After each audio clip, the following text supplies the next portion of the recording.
UZibi uthe sekuyisikhathi eside iNingizimu Afrika ibhekene nenselele yokungena kwabantu bokufika bangenawo amaphepha abagunyazwa kuba kuleli ngenxa yokungaqini kwemingcele nokungasingathwa kahle kohlelo olulawula ukungena nokuphuma kwabantu kuleli zwe.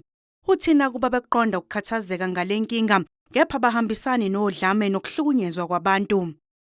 What Rise Mzansi will never condone is anyone hitting the streets, getting into somebody's home and beating them up and taking the place of the government, which is also not allowed to get in anywhere and beat someone up.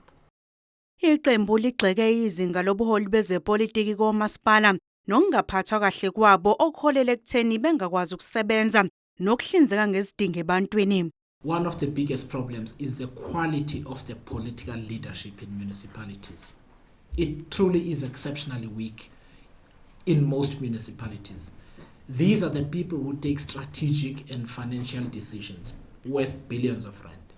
They choose the officials that are going to fill the executive roles in the municipality. And when the political heads are weak, you are guaranteed. There hasn't been a single time in the work that we've done since last year where you've got poor political leadership and excellent administrators. There isn't one.